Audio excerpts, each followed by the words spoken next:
Hello, crime storians, and welcome back to another episode of A Crime Story. I'm your host, Kaylin Lois, and I'm originally from the United States, but I now live in France. And when I moved here, I just started hearing all these crazy crime stories, so I created this podcast to tell you about international crimes. Today's episode is going to be a little different. First and foremost, I want to apologize for not being able to put out an episode last Wednesday. If you checked my Facebook or Instagram, you'll know that I had to stay in the US for a little bit longer because the flights just kept getting canceled. So I was unable to record, which is why I'm doing a little mini episode today over a art theft, my first non-violent crime episode. So without further ado, let's just hop into the crime story.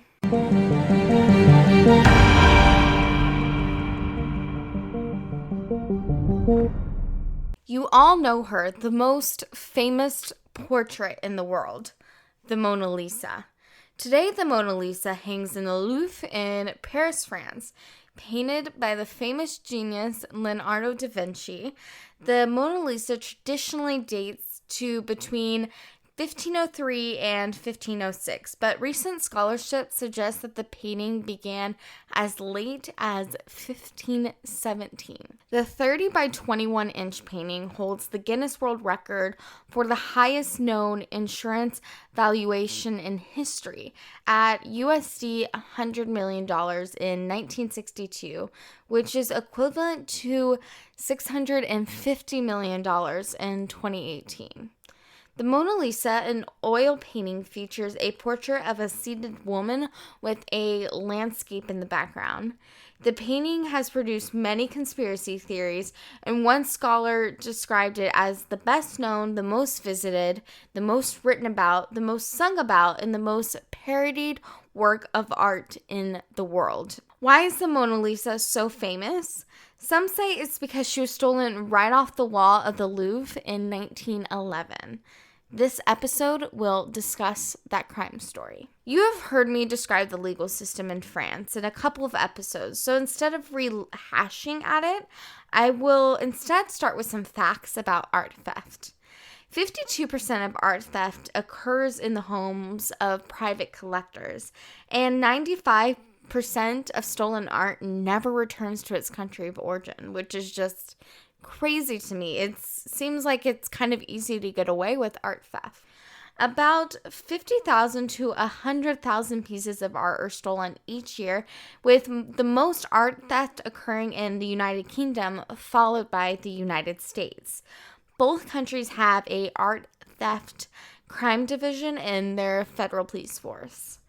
The largest art heist in the United States occurred in Boston at the Isabella Stewart Gardner Museum in 1990, when an estimated $500 million of art was stolen, including 3 Rembrandts.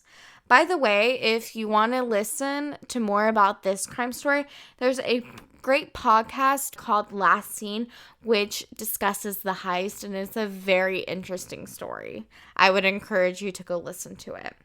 Picasso's are the most stolen art, with a staggering 1,147 pieces of his work being stolen. Even the Nazis stole art, and there are several interesting books that detail about their thefts and how several famous artworks have never resurfaced. Closely related to art theft is art forgery. Some estimate nearly a third of museum pieces are forgeries. Maybe possibly a future episode I'll talk about this.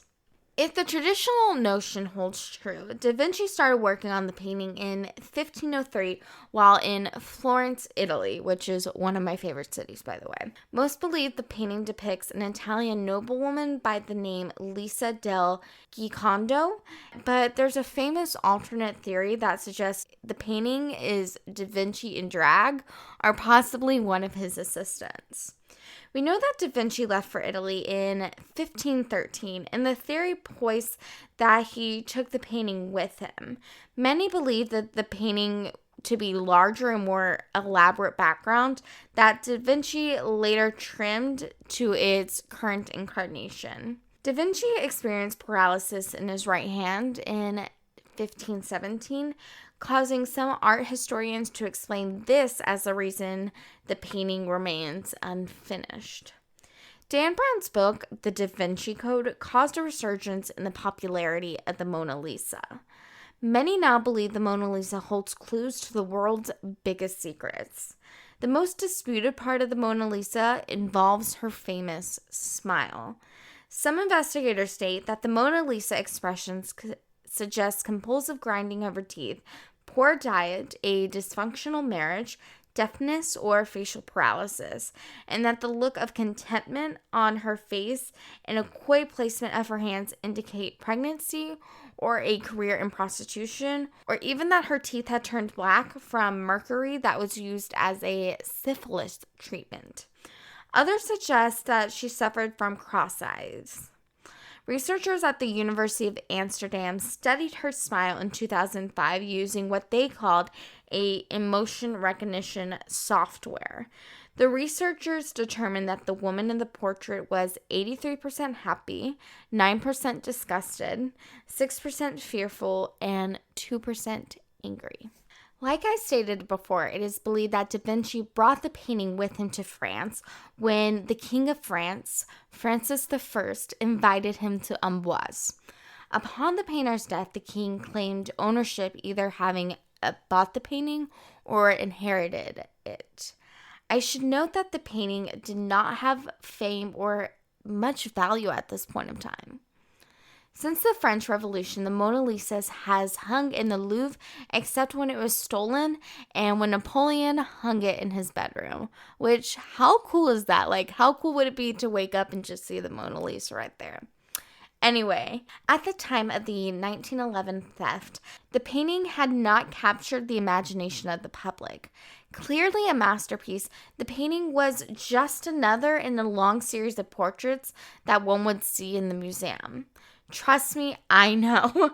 My father dragged me to every what he calls great museum, and they are great museums across Europe, and I would spend hours looking at these paintings, and I would create stories about the subjects in the paintings anyway.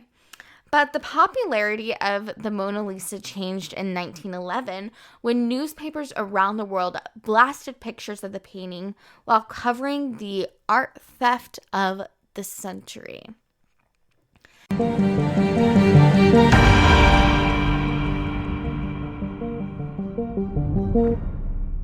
At the time of the theft, the Louvre held distinction in being the world's largest building, housing art that held thousands and thousands of paintings.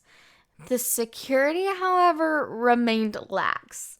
Prior to the theft, the Louvre received a letter threatening the Mona Lisa, and the museum officials decided to encase the painting in glass. Vincenzio Peruggia handled the job, but later on a hot and humid day, August 21st, someone stole the Mona Lisa right off of the wall, leaving only the glass and the frame behind. Now, today when you go into the Louvre, the Mona Lisa essentially has its own room where too many people cram and crane their necks to see her. A roped-off area exists in front of the painting, and bulletproof glass protects the painting as well. Like most people who visit this Command, the painting is a lot smaller than people realize prior to seeing it.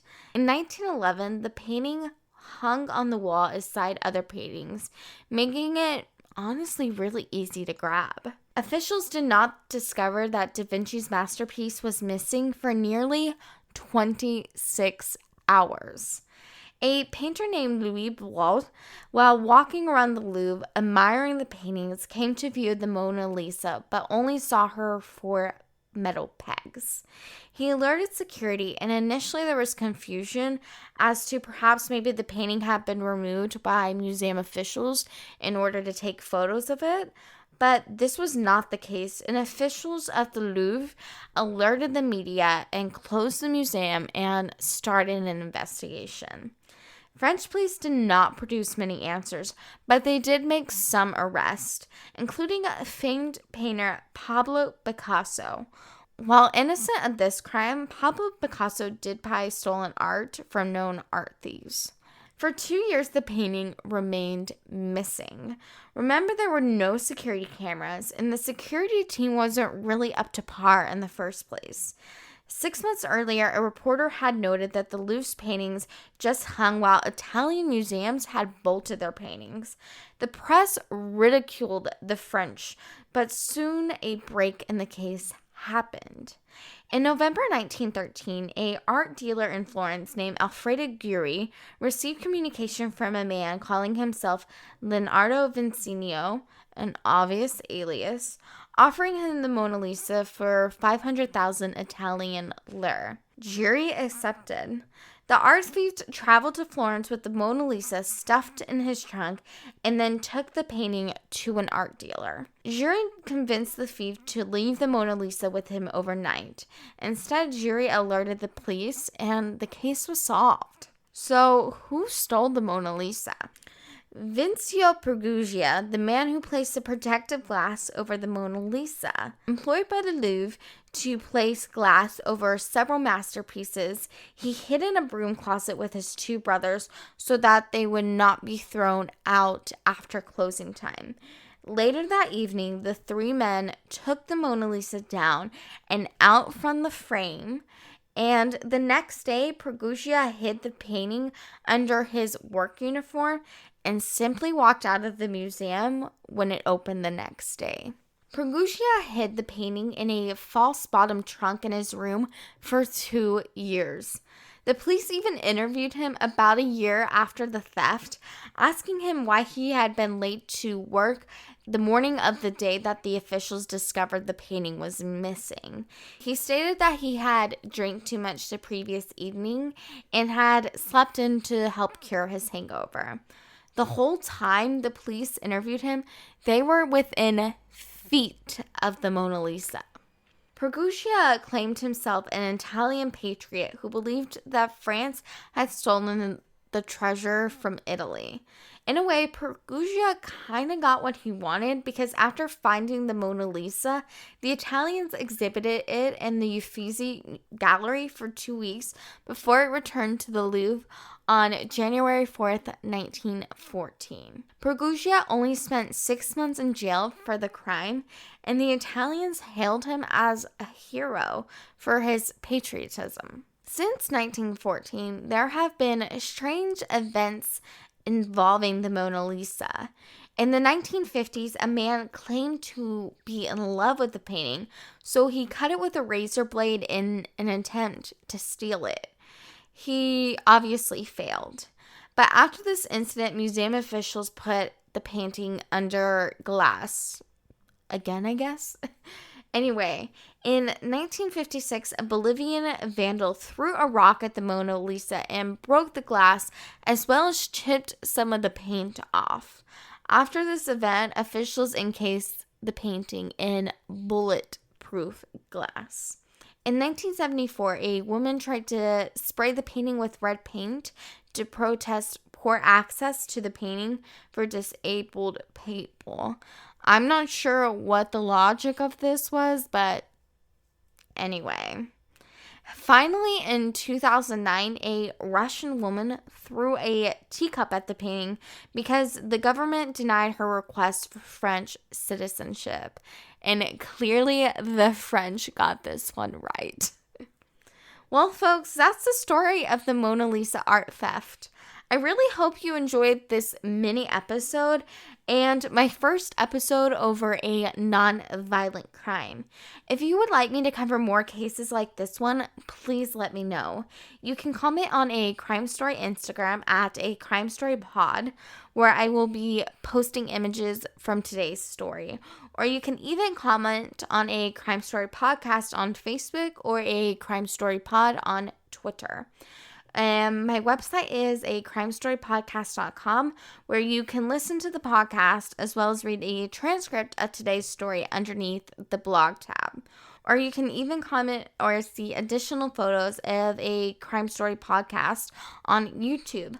I have also started a TikTok under the name A Crime Story Podcast. Make sure to check it out because one of my videos went viral, which is just insane. So if you found the podcast through TikTok, thank you so much for being here. Thank you so much for listening. If you could please leave a review of the podcast on Apple Podcast and Spotify, it will help others find the show. Also, if you could tell a friend about a crime story, I would greatly appreciate it. There will be a new episode this Wednesday where I will be covering a story from France. You won't want to miss it. A Crime Story is hosted, created, and written by me, Caitlin Lewis. Sources for today's episode can be found on my website, acrimestorypodcast.com. Theme music is by Ross Budgeon, and additional story editing is brought to you by my father, Mike. Thank you so much for listening to A Crime Story, and remember to stay safe at home and abroad.